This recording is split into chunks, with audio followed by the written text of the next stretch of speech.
Some of your favorite R&B voices vanished, and it wasn't by choice. From behind-the-scenes politics to shocking industry feuds, these artists were blacklisted, silenced, or forced out of the spotlight.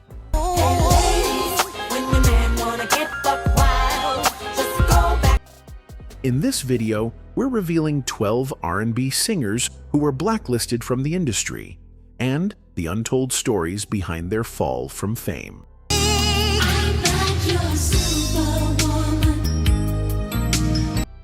Karyn White was once one of the most successful R&B singers of her time. With hits like Superwoman, Secret Rendezvous, and The Way You Love Me, she ruled the charts in the late 1980s and early 1990s. But at the peak of her career, Karyn seemed to vanish from the spotlight. Many fans believed she simply chose to step away, but the truth runs deeper. Karyn has since revealed that clashes with label executives over creative control and her image played a major role. She was unwilling to conform to the increasingly commercial expectations being forced upon her. That resistance led to a quiet industry blackballing. Her third album was shelved in the US, and promotional support dried up. Without label backing, her career momentum stalled, and one of R&B's brightest voices was pushed out of the mainstream. Today, Karyn continues to speak openly about how the industry turned its back on her when she refused to play by its rules.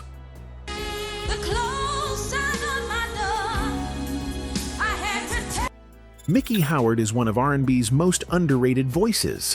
In the late 1980s and early 1990s, she delivered timeless hits like Love Under New Management, Come Share My Love, and Ain't Nobody Like You. But despite her vocal brilliance, Miki's career faced serious obstacles behind the scenes. Her refusal to conform to industry expectations and her struggles with substance abuse were used against her. Miki has been candid about how label executives and industry insiders essentially froze her out when she stopped fitting their commercial narrative. She also spoke openly about being punished for maintaining her independence and protecting her creative freedom. Without the necessary label support, opportunities for new projects faded. Though Miki never stopped making music, she was blacklisted from many mainstream platforms, her radio presence disappeared, and one of R&B's great voices was unfairly sidelined.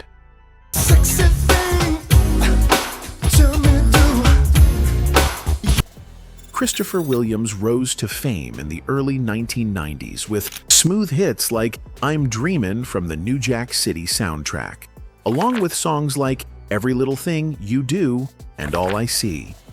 With good looks, vocal talent, and major industry buzz, he seemed destined for long-term success. But not long after his initial breakthrough, Christopher's career took a sharp downturn.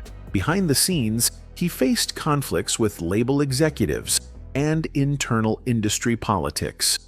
Rumors swirled about disagreements over contracts, image, and creative direction. Williams later hinted that he was effectively blackballed, unable to get label support, promotional backing, or access to the opportunities he once had.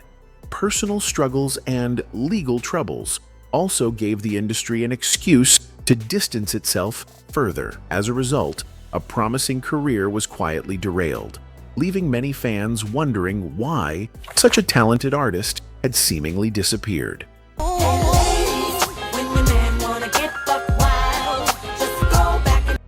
Blue Cantrell burst onto the scene in 2001 with her breakout hit Hit 'Em Up Style, Oops, a song that dominated radio and earned her Grammy nominations. Her debut album, So Blue, went gold, and she seemed poised for a major career. But soon after her initial success, Blue's momentum stalled. Behind the scenes, she faced disputes with her record label and management, particularly around financial issues and creative control.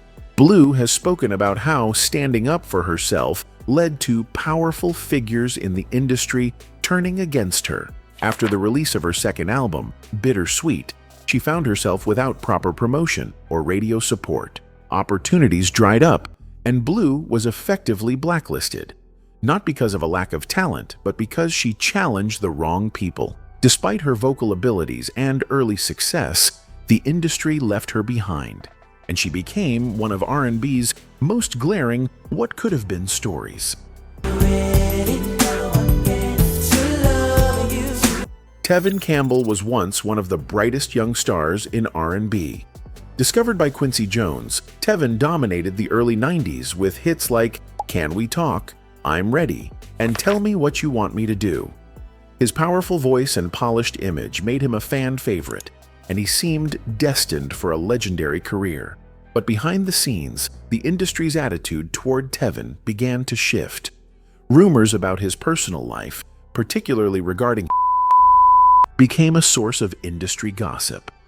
At the time, many executives viewed being openly gay as a commercial liability for an R&B male artist. Combined with changes in musical trends and internal conflicts with his label, Tevin found himself gradually pushed out of the spotlight. In later interviews, he acknowledged that he faced deliberate roadblocks in his career.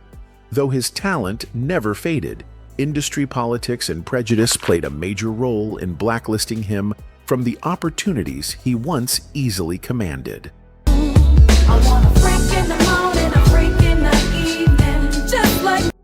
Adena Howard stormed onto the R&B scene in the mid-1990s with her bold anthem, Freak Like Me. The song redefined the conversation around female R&B, making Adena a breakout star. But her unapologetic image soon put her at odds with powerful figures in the industry. Adena was outspoken about her desire to maintain control over her image and creative direction, something that didn't sit well with certain executives. She later revealed that conflicts with her label and clashes with industry insiders over her empowerment narrative led to her being blackballed. Plans for her second album were delayed, her momentum was deliberately stalled, and key opportunities vanished. Adena's story is a prime example of how the industry punishes female artists, especially black women, who dare to challenge expectations and refuse to play by the rules. He makes me scream. He's so contagious. Truth Hurts seemed destined for stardom after her 2002 hit Addictive shot up the charts. The song, produced by DJ Quick, was a crossover success and introduced her to a wide audience. But behind the hit came controversy. The track sampled an Indian song without proper clearance, leading to a highly publicized lawsuit. The legal battle not only cost her label millions, but it also soured her relationship with key industry players. Despite her talent and potential, Truth Hurts quickly found herself without the support she needed to continue her rise. Her follow-up album received little promotion, and the industry all but turned its back on her. In later interviews, she hinted that after the lawsuit, she was essentially blackballed, punished for a legal issue largely outside her control. A promising career was cut short, not because of lack of talent, but because the industry chose to distance itself from the controversy.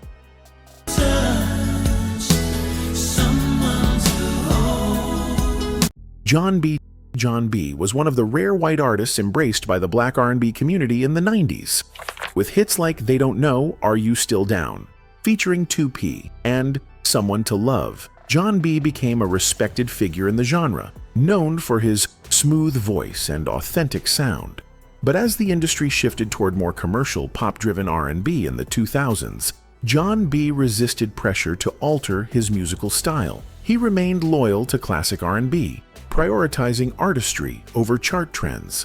This independence reportedly led to a lack of label support and fewer mainstream opportunities. John B has hinted in interviews that his refusal to chase a more crossover-friendly sound led to him being sidelined. Not officially blacklisted, but effectively shut out of the major industry machine. Despite this, John B continued to build a strong underground following. But his absence from radio and award shows shows how quietly the industry can turn its back when an artist won't conform. Jaguar Wright.